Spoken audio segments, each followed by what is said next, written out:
I'm committing to a time period in my mind that I will not stop for any reason, regardless of what I'm doing. You're listening to the AZREIA Show. If you're looking for quality real estate investing information that you can trust, you've found it. Stay tuned and join the tens of thousands of members that have already benefited from AZREIA, your home for education, market information, support, and networking opportunities that will advance your real estate investing career. Hello, AZREIA family. Hello. This is Marcus Maloney, the host of the AZREIA Show, and I have Michael Del Preet, who is the executive director of AZREIA and our lovely co-host on the show. So, Mike, like I always do, how you doing today? Wonderful, man. And I never been called lovely before, so I appreciate it. Let's do it. So, Mike, what did you get? Did you get some stuff done today, man? How's your day going? It's not done. Right. Hey, man, I still got 4 more hours, at least 5 more hours. So, yes, we got a lot done today, taking action. So, I'm good, man. Thanks for everyone. Okay. All right, perfect. So, guys that are watching and listening, we have Brennon Wiersma on with us today. Brennan is an AZREIA member out of Prescott Valley, and he is going to be talking with us and sharing with us about wholesaling, fixing and flipping. And we're going to come from a newbie perspective on today because Brennan has been a year in and he's broken that magic threshold of analysis paralysis and now is actually doing deals. So I'll let Brennan tell us how he got started. So Brennan, man, welcome to the show. How you doing? I'm doing good. Thanks so much for having me. It's kind of an honor to be on the AZREIA Show. It's a big deal. It is. All right. Thanks for being here. It is. Thank you. Yep. Thanks for being here, man. So tell us, let's go through the steps. How long have you been a member of AZREIA? So I've been in real estate about a year, and I've been a member of AZREIA for about a year. That's what got me my first deal. And I mean, I think it's one of the most valuable things you can do. I don't know. I can't speak for the other states. I've heard that Arizona kind of has the best RIA you can go to.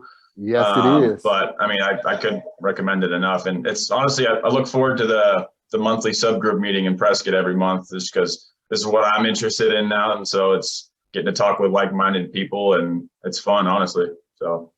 All right. Perfect. And Alan is our subgroup leader in Prescott. So, I mean, I know you've been working a lot with him. So if anyone's listening, I think he's our very first podcast episode, actually, Alan. So check that one out. So how you started going to this? Was that your first experience to real estate investing, or were you doing like podcasts? Like, how are you getting involved in real estate? Yeah, so it kind of a roundabout way how I got involved with AZREIA. So during the COVID lockdown stuff, I had a lot of time to just think about really what I wanted to do. And I read the book Rich Dad, Poor Dad, which then led me to Think and Grow Rich. And I didn't know what to do. It was just like I knew I wanted to go in that direction. And so I kind of pirated Napoleon Hill's idea of just talking to all the rich people. And so I started a podcast where I would go knock on mansion doors in Paradise Valley and just ask them if they would sit down and talk about how to get wealthy. And the podcast is called the Get Wealth Podcast. And it turns out that most people that have wealth are in real estate. And so I started going down that rabbit hole, I think found a few YouTube channels. And then eventually I read a book called How to Pay Off Student Debt with Rental Properties. And the guy in that book got involved with a local RIA. So I Googled Arizona Real Estate Investors Association. I called the leader of it, which it was the Prescott Group, which ended up being Alan, and went on one of those calls. I think I went to a couple meetings, just started networking. I stayed in touch with Alan a little bit more, and that eventually ended up leading to my first deal because I called a list for his market and found a deal and locked it up, and the rest was history. All right, well, we're going to talk about that first deal. What I want to jump into is, so you just wanted to know about getting wealthy, and you said, I'm just going to go and knock on some doors and talk to some rich people, right? I love it, man. Yeah, well, Tell us about that. So how'd it go? Yeah. How many did you do? Like, how was the reception? Were they telling you, were they welcoming or what? It's probably similar to cold calling, honestly, but most people were surprisingly friendly. Most people did say no, but there were a few of them that said yes and ended up being pretty cool conversations. The first one was actually kind of funny because somehow I just had good timing and got in when their gate was open, and there ended up being a bachelor party going on there. So I knocked on the door. Oh, wow. And they invited me in, and it was like, so many people there, and it was an insanely nice place. And they were like, "Oh, you got to talk to our buddy Tom, who was a luxury travel sales agent." And so he would book trips for like celebrities and tour them around Africa and stuff, and had a pretty good gig doing that. And so it was fun for me just to be there and experience the whole thing. And he provided some insight on, how he makes money. So that was the first one. And then from there, I did another one with a guy who had a career in the Air Force and made a good living just from that. And then also flies for FedEx, which I'm also a commercial pilot. So that was kind of a weird coincidence because, similar career path. And then let's see, from there, those were the two where I actually sat down and did interviews from door knocking. And then I kind of transitioned into Zoom calls from there. But overall, people are pretty friendly if you come with good intentions and just want to pick their brain. And that's good because a lot of people have that fear of just going and talking to strangers or knocking on doors or anything like that. But you said as long as you have good intentions, people are willing to talk to you. Yeah. I think it's kind of served me with the rest of the real estate stuff because it's almost like the mindset of doing ridiculous amount of action. Like nobody would think of just going and knocking on big houses doors and asking to talk to them. And so it's like, I have it in my mind where it's like, okay, if I'm stupid enough to go do that, like, why can't I, go talk to this property owner or go door knocking and actually have a real reason to talk to somebody. So it served me that way. I think it's a common theme amongst people that do a lot of deals or are successful is they just relentlessly take action. And that's kind of my thought process behind it is I got to put my money where my mouth is, Excellent. Wow, Excellent. So that morphed into the podcast. Yeah. So it was actually, I would knock on their door and say, "Hey, will you record an interview with me? I'd like to just chat with you about how you make money." And it started out as the podcast. So that was the first couple interviews I did. Well, I did one in Prescott where it was a civil engineer. He owned a really nice house in the Prescott area. So that was the first one. Then I went to Paradise Valley and and then I just started doing Zoom interviews from there. Okay. So tell us about your first interaction at the subgroup meeting in Prescott. What was you thinking? What were you thinking, expecting, and what did you get out of it? Yeah, so I didn't really know what to expect. It was on Zoom because we were still in the lockdowns, but I just showed up and I mostly listened because, to be honest, I didn't know anything. And so there wasn't a lot I could contribute to the conversation. I was probably the youngest one there by quite a bit. And so I think people there were more interested in just seeing what I had to say or what my interest was, or, if I was just there to learn. And then I think once people know that you're just wanting to learn, if they're already there talking and it's part of their business or lifestyle, then I think people are pretty open to just kind of spilling everything to you. And so that was really my impression, was most people were just really eager to tell you how to get started or how to get involved, because people that have done it know how great it is. And so you could really see that just from even being in the group. And that's a good point, because I think when people are new to, coming to the meetings, there's a lot of people. I know this was on Zoom, but when you're in that new stage of any area, you think like, oh, I don't want to sound stupid, or I'm not, I haven't done that many deals. So whatever it is, you have these limiting thoughts. So what I'd like to always say, that the people here at the RIA or anywhere, any successful person, they actually want to help and give you some advice. I'm glad you noticed that. Yeah, I think it's like a combination of, you have to be willing to listen to what they say, because sometimes people think they know way more than they do when they start, or want to feel like they have some sort of credibility. And so it's a combination of just being willing to listen to the advice and apply it, and then also not expecting to get a handout, like people will tell you what they know, but they're not going to let you take advantage of them. So at a certain point, like what I ended up doing was calling a list for somebody, which, is helpful. I mean, they don't really lose anything from that. It's only, so the leading with value idea is important. Okay, so let's actually talk about that. So leading with value. How did you propose that? Because you said you did that with Alan Woodruff. So what did you do? You just walked up to Alan and said, hey man, I'll do whatever it takes to get that first deal. Let me work with you. How did that conversation go? Yeah, I gotta remember back. I think it was come on, you're a young guy. It's only a year. I know, right? Yeah, no, there's just so much in a short year of events. But yeah, no, I think he actually reached out to me about calling the list, because that's not something I would have even known to do at the time. Okay. I didn't realize people actually pulled lists and called them like with a dialer. I didn't have a dialer. I didn't know what that was. It was more of, he was investing in this specific market in Indiana, and he was like, look, if you can find me a deal, and if it's a good enough deal, I'll pay you for it, and we can do a wholesale deal. And so, I mean, like, I think we actually got lunch and talked about different ways to find deals. And he was basically just like, let's see what you can do. Like, I'll leave it up to you. Go find a deal. And so then I took it upon myself to, like, I kind of did a little bit of everything. I individually skip traced those addresses, and that ended up taking a little more time than I was expecting. So I got batch driven and did virtual driving for dollars, which is how I did 4 deals doing that, was actually using batch driven. So that ended up being the thing that worked. So even though he had a list of kind of what he was looking for, I just kind of took it into my own hands and used the software to kind of just cherry pick the best leads off of batch driven.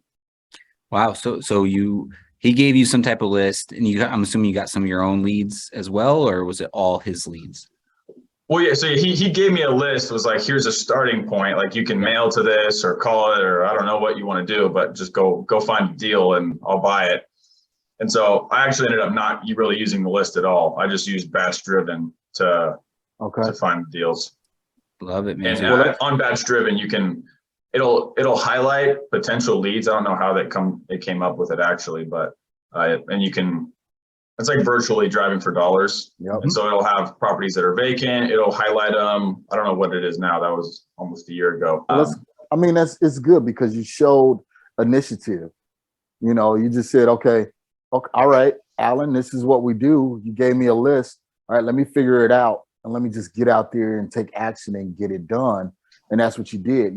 Alan didn't have to hand hold you. He didn't have to spoon feed you. He just said, right, hey, just go out and find me a deal and let's work it together. Yeah. And I mean, I wasn't going to retire off any of those deals, but to me, it was like, the fact that I could go through the process and do the deal, and then even on top of that, make a fee, it just blew my mind. And so, I mean, after 4 of them, it's kind of hard to do 4 deals with someone and not, develop some sort of a relationship or, a partnership even at that point to do more deals. And it's kind of what it turned into, because now we're doing deals in the Prescott market, where we actually just did our first flip that went really well about a couple weeks, 3 weeks ago now. So, I mean, it ended up being more valuable than I could have ever even imagined. So going back, so now you would drum up the conversation. Homeowner would call you, or you'd call them. You take some intake form, application, bed, bath, why you're selling, what's the pain, and then what would you do there? Would you then take that to Alan and review it with him? Let's see. So, yeah, I mean, or did you just lock it up? I was so bad on the phone. I'm not even sure I was asking good enough questions to get enough information. I had no idea how batch driven would put the lead, but some of them would have like a little flame emblem above the property. And so I would just click on those ones, and it would pull up a name and a phone number. And I think the first thing I would say would be, I'm calling about this property. I wanted to see if you'd consider an offer. And I was hand dialing every single one. So I would just sit there for, I don't know, four hours at a time, and maybe even longer. And then eventually someone would want a number, or they would tell me they would sell it for a certain amount. I would eventually get to that point. I probably left so many deals on the table just from screwing up the conversations, but eventually someone would give me a number. And then Alan had a spreadsheet that was like, he's really big on cap rates. And so if it fit the cap rate, if it was above, I think a 12 cap or a 13 cap or something like that, then it was a deal. And so I would just take it, plug it into the spreadsheet. And I eventually learned what a cap rate was. But, if it was above that, then basically I would just send over the offer and lock it up. Okay. Simple as that. Very simple. Very simple. So let me ask you about this, Brennan. This was in Anderson, Indiana. Have you ever been to Anderson, Indiana? No, I don't know if I want to. do you know anybody in Anderson, Indiana at the time when you first was doing this? Okay, let's see. Did you have any cash? No, not enough to talk about. No. All right. So what? And the reason why I'm asking this is because those are a lot of the roadblocks that a lot of people think in their mind. They're like, okay, well, I don't have any money. I don't know anybody in the virtual market. And what was the other one, Mike? Help me out. No money, virtual market. He didn't go there. And he didn't go there. No money. So what I'm saying is he didn't even have a script. You didn't even say, I can't call without a script. You just asked him to consider an offer. That's how simple it should be. And you just looked at the computer screen, looked at the ones with little flames on it. You made it even easy. So it was like, I think you did great, man, because you wanted to start a podcast. Just went knocking on doors. I would have never done that. Sorry. I don't think I would have either. You need to take your deals back to that neighborhood, knock on the doors again, so you got a deal now. But yeah, probably.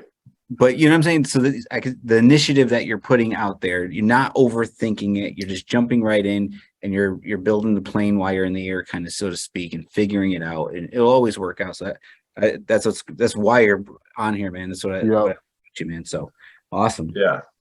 I think part of it for me is I'm not committing to the result. I'm committing to a time period in my mind that I will not stop for any reason, regardless of what I'm doing. Like if I'm just committing for 5 years to like relentlessly try to move forward in real estate. And whether that is going to be just door knocking or cold calling, I'll find the best means of doing it, but I'm not committing to like, I need to make this amount of money or see results in this amount of time where I'm not going to do it anymore. It's like a Kobe quote is like, the contract's already written. I'm not backing out. It's already signed. I'm doing it. And so that's the mentality I'm going into it with is if I'm going to commit to something, I'm going to see it through. And then, maybe it would probably take 10 years of not seeing anything for me to just stop at this point. And that's one of the hard things to figure out, especially as entrepreneurs, is, okay, when do you persevere and keep going? And when do you know, hey, you know what, this is not working out for me? Yeah. Always the easy answer is you just never quit. You never quit. But sometimes you hit that area where you say, okay, well, you know what, I may not be best suited in this field. Let me go to something else. But what I like about you, Brennan, is you said, hey, I'm just going to do it. And I'm just going to keep doing it until something happens. So, man, kudos to you, man. Congratulations, for the success that you've had so far in this short period of time. So 4 deals. So walk us briefly. So you got that first one done, probably got some motivation, excitement. You found out it was real. And was the next 3 deals the same process? Well, wait, Mike, let's ask him, because he's never been to Anderson, Indiana. Don't know anybody in Anderson, Indiana. So how did you get pictures? How did you know what to lock it up for? Stuff like that. What did you do? Yeah, the first 4 deals were a little bit easier for me in that aspect because I was able to leverage Alan's resources over there. And he had a guy that would just, I mean, as soon as I would send a lead over, we would basically have pictures because he would just go and check it out for us. But then eventually I went to Indianapolis, and that was where I had to kind of do it on my own. And it felt like I was in a little bit of new territory because I didn't have some of those pieces, but it was surprisingly simple and not difficult. So you went to Indianapolis? Yeah, I did 3 deals in Indianapolis after that. So did you say you went there? Oh, no. I didn't travel to Indianapolis either. No. Okay. You went there as in switched your market or virtually. So you got some experience, figured out how it works. So what Brennan did was what we call reverse wholesaling. So you found a buyer that's serious and is willing to perform on a deal. If you bring the deal, you found their criteria, and then you went to their neighborhood, their market, their zip code, wherever it is, and then you just hunted for a deal in that market. So when Marcus said, "Hey, how'd you get the pictures?" You just leveraged your buyer, and he already had all the resources. That's the easiest way, to get it done. So then you segued to Indianapolis on your own, not knowing anybody. Yeah, then I was just completely on my own. And at that point, I had refined my strategy a little bit. I don't know if I was going to tell somebody right now, I wouldn't say go use batch driven and virtually drive for dollars. I think the better way, which I had no clue about, I didn't hear from anybody until I did. I don't know. I think I then heard about batch leads. So then I went into pulling a list, and I would hand dial calling those lists. And then eventually I got a dialer after I had enough deals to be able to buy the dialer. Okay. Love it. And you said something earlier. I just want to clarify how on average, how long did you spend on the phone calling? Oh, I was in that 4 or 5 hour ballpark a day, just getting on the dialer or getting on the hand dialing it. So it's a little more grueling because you gotta, you can call for 5 hours, but then take a lunch break and watch a Netflix show. I mean, it was like constantly. Yeah, Awesome. that shows your level of commitment, the level of commitment to what you were doing. And one thing I always tell people getting started is you normally have 2 first deals. It's the first deal that you've ever done, and you normally have a mentor or somebody like that help you. And then it's that second first deal where it's like, all right, I'm doing this all on my own, no help. I'm getting 100% of the profit.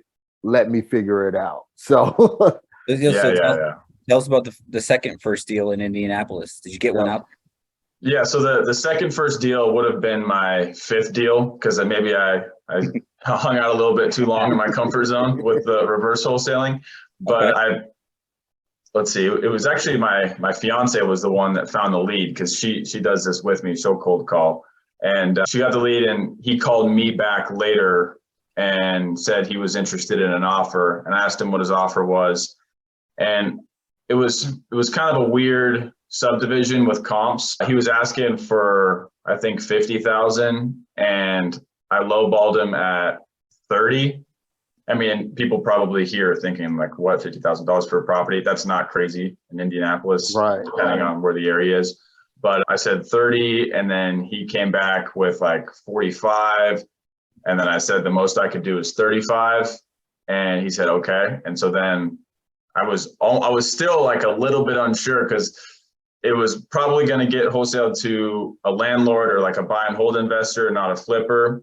So it's a little bit different running the numbers than, the 70% minus repairs formula. But I knew the numbers were good enough with the rent that it passed the 1% rule. And so I sent him over a contract, got it locked up. I gave myself like 20 days, I think. And then from there, it was just psycho cold calling cash buyers because I wanted to make sure if it was a deal that the buyer that would see it, I would contact him. And so eventually there was a big buyer over there. What do they go by? The guy's name is Ronnie, Simple Quarters. Okay. And let's see, I sent it out to him. My goal was to make 5K. And then he came back and he gave me, he offered 37. And to me, I was just blown away. I was like, I have somebody that wants to buy my deal and I'm going to make something on it. To me, that was like a huge win already. So I came back with him and I was like, can you do 38.5? And he ended up taking that. And so I assigned it to him, and then it was a simple process with the assignment and the title company, Investors Title Services over there. Shout out to them. How'd you find them? Yep. What made Same you one from Anderson, or they're in Indianapolis, but that's the one I used to do the other deals. Okay. Got Okay. it. You already knew they were investor friendly. They knew all the assignment stuff, all that. Exactly. Man, that is a true testament to the power of mentorship, because Yeah. think if you tried to do all of those steps on your own without any help, you wouldn't have had the title company. You wouldn't have known about pulling a list. You wouldn't have known about how to skip trades. You wouldn't have known about, how to find, cash buyers. So that's really the power of mentorship, because you were able to go from deal 0 to deal 5 relatively quickly because you had the mentor, but you also had the initiative too, So yeah, man, that speaks volume of your character and your stick-to-itiveness is what I call it. New word. I like it. Awesome. Yeah, So- I appreciate it. No, it's a huge deal to have a mentor. Sorry, go ahead. So what else happened then? So now here we are. You're on your 5th deal. So your 5th, first deal.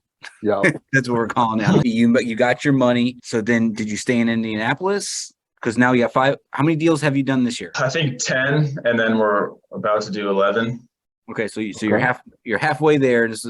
And how many months was this process so far that we're talking about?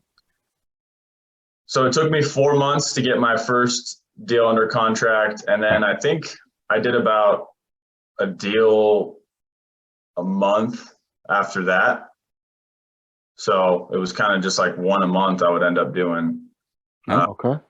with Alan, and then also into the 3 in Indianapolis. And so those were pretty much the same story as the first one I did on my own. Just cold calling. I found a motivated seller and found a buyer. I mean, just relentlessly cold calling cash buyers. That's honestly, Brandon from Bigger Pockets talks about like what feels heavy to you. To me, the disposition side of it, I'd rather just get the deal. So I don't know if it's technically not I've already hired cold callers, but I really want to outsource that part of it.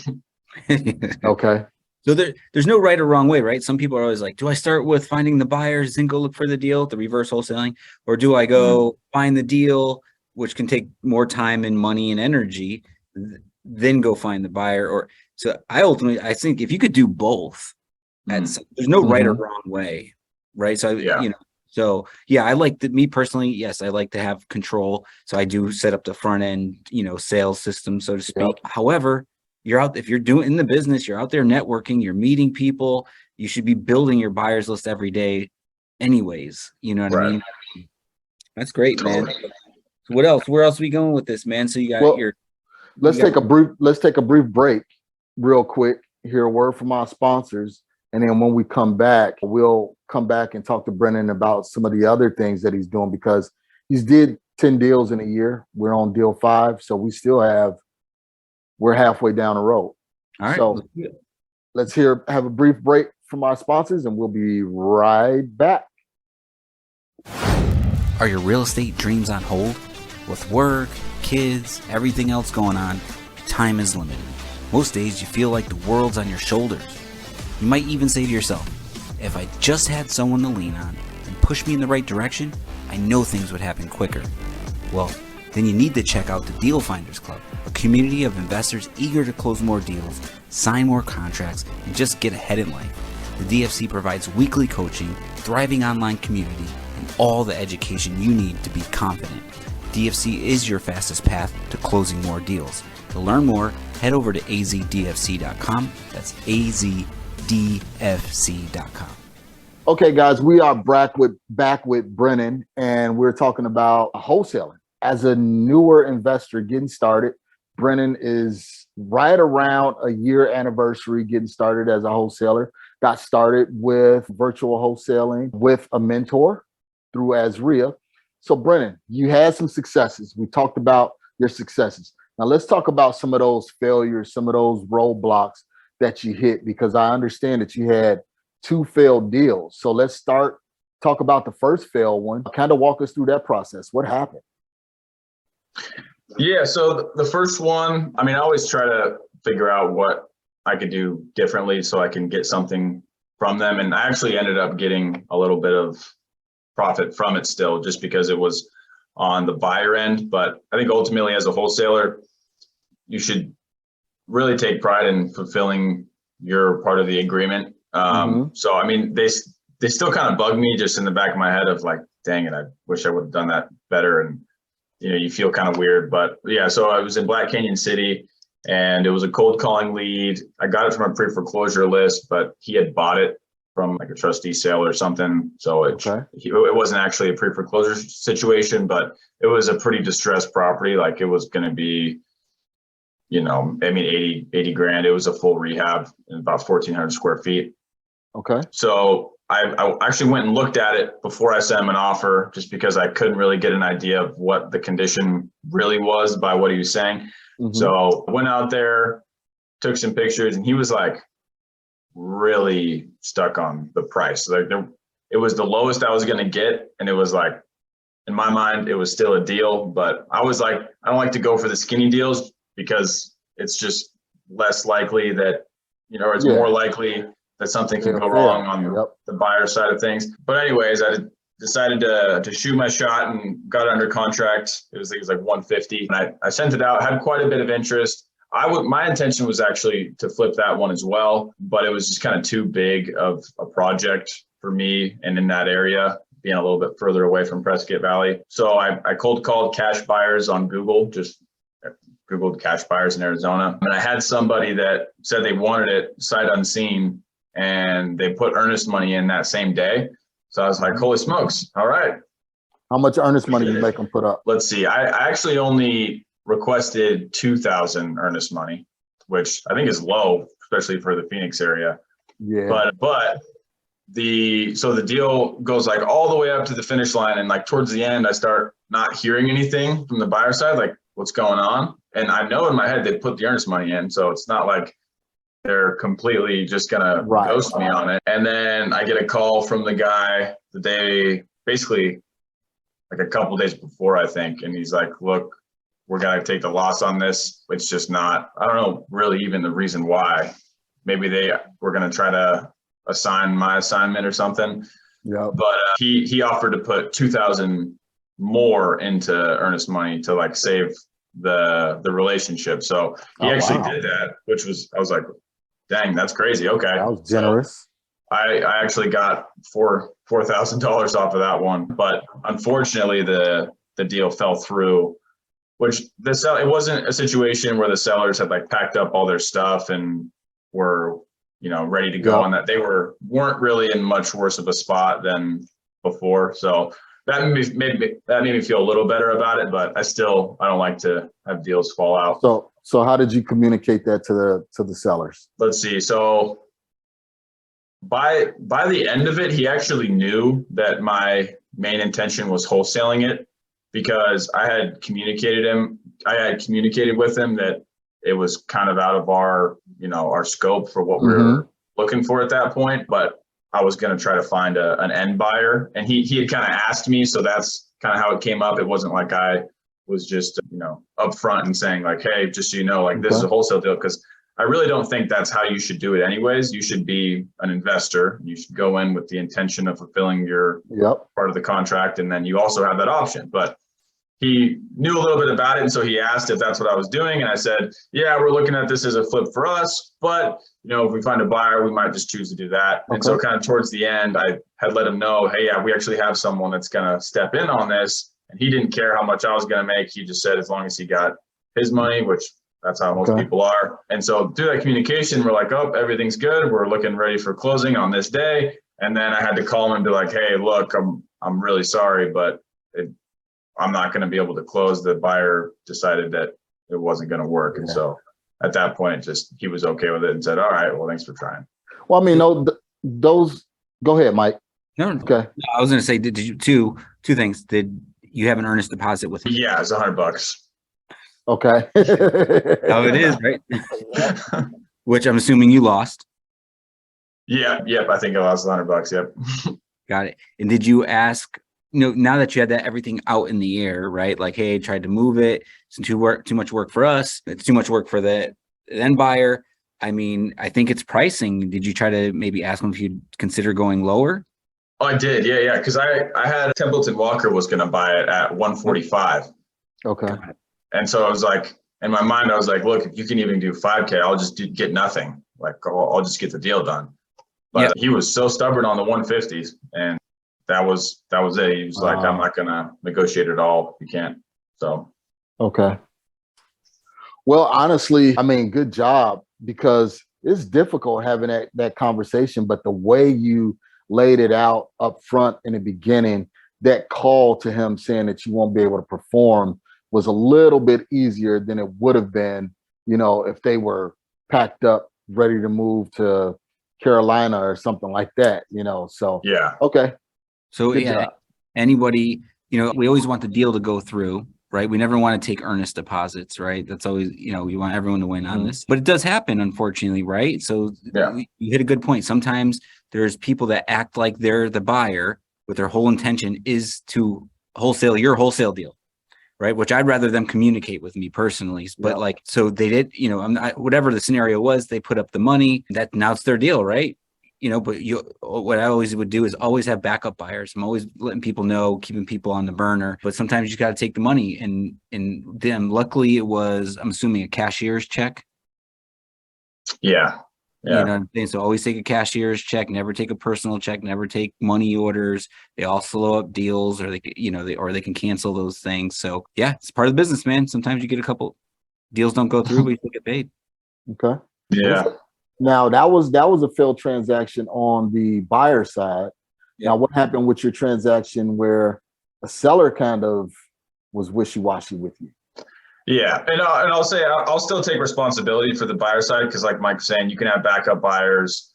You can get the deal at a deeper discount where they wouldn't have had issues selling it if that was their intention. So I still take it as my responsibility. But yeah, that was as a result of the buyer side. With the seller side, it's another. I swear I'm an idiot sometimes with this, but that's kind of the part of my tendency of like just doing first without maybe to a fault thinking as much as I should. So it's kind of helped me, but also sometimes it's hurt me a little bit, because I'm more like not the type to get stuck on building a website or having an LLC, which can be useful and important sometimes. And my tendency is just to like not worry about it and just go for it. So part of that, that played into this one a little bit, where I thought it was a really good deal and it was in Dewey, but it was a flip pretty recently, where that was my intention anyways. And with the changing market and the amount of rehab after I went and saw it, it was like, oh man, this is a little more than we're ready to get into.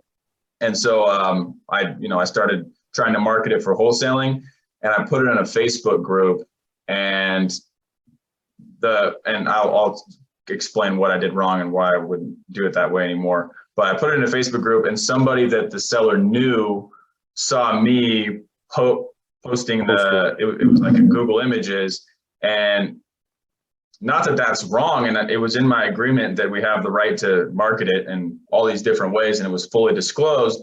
But the seller gets a message from some neighbor, or I don't know who, saying somebody's trying to sell your house for you, and that doesn't own it, and is, somehow, trying to go behind your back, which wasn't the case. I was just trying to market my wholesale deal. But so she calls me and is filled with emotion because she thinks that it's somebody pulling one over her or something. And at that point, there was just really no saving it because of how frustrated they were. And so I did my best, but I couldn't even get a word in edgewise to even explain myself. It was like, we're not doing this buy, like that sort of thing. And so I just let it go. I'm not gonna, chase him or anything. That even if I could have, I wouldn't feel good about it. So just let it go. Yeah, you didn't do anything wrong there, man. That was, it happens. Hey, I wouldn't even be surprised if it was another wholesaler that did that to you. You know what I'm saying? Like, it just happens, man. People do that. So yeah, some things you can't fix, but you moved on, right? That's all you could do. There's always going to be a percentage of your deals that you lock up every month that don't go through for whatever reason. have our inspection periods. I do like the way you think, man, because you're like, you never want to put someone that's in a truly pain point situation and lock it up at the wrong price, and they have their bags packed and they think you're saving their life, and then you back out. Like, that's the worst, right? Like, so it seems like, you're doing it right, man. So I wouldn't beat yourself up on anything, man. Like, you're doing what you got to do. I appreciate it.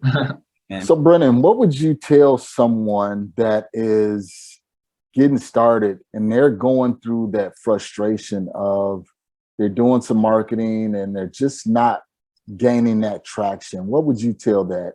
Speak to that individual for us. Yeah. So I think part of that is realizing that it doesn't really go away. Like, everyone's like, oh, I want to get my first deal. I want to do the thing everyone talks about, and I can say I'm an investor or whatever. And it's great to get the first deal, but at that point, you don't have systems and processes and like much momentum at that point anyway. So the second deal is also really hard to get. It's just, you kind of have this idea that you can do it. And so now you're a little more motivated to keep going. But even after the first deal, it's still, I mean, I don't know about you guys, but for me, the entrepreneur type of, I guess, the part of my life is honestly where I find the most value and interest and fulfillment. But it's like up and down constantly. So even once you've, like, in your mind, if you haven't done a deal, you think, okay, once I'm at that point, it's going to feel differently, or I'm never going to worry. It's like, it's just different. It's not the same type of worry, but like, there's still times where it sucks and you're not sure if it works anymore, and you doubt yourself, and it's really difficult. And so to the person who's wanting to do their first deal, I guess I would just tell them that it's not about the first deal. It's about committing to doing it over a long enough time horizon to see incremental results over time, because that's really what it is. It's not about one deal or any specific deal. Like, the only time you lose is if you quit. That's when you lose. And that sounds kind of cliche, but it's true. Like, in my mind, I'm going to commit to this for like 10 years. And I say 10 years, but it's going to be much longer than that. But that's the way I'm looking at it. And so if I'm not getting a deal in the first 6 months, that's such a small percentage of that 10 years. It's like, what am I going to worry about that for? It's, so that's kind of what I would say to kind of shift your perspective. And, some people, it's the right thing to quit because you don't really want to do it anyways if you're not going to stick with it. So I think some people just should quit. Yeah.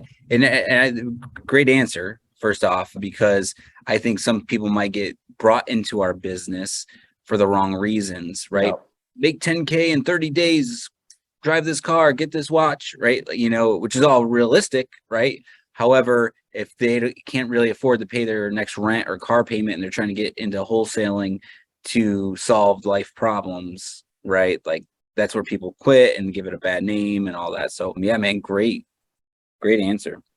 Yeah, I think part of it is this brainwashing that people have had over, I don't know how long, that things are supposed to be easy. Like, take this pill and have abs, or like, quick cash, or get rich quick. It's like, who on earth decided that you have the right to have it easily? At no point should that be in your consideration of, I want to do something because it's not going to be difficult. To me, that just doesn't even add up. Is there a pill for abs? Just I don't know.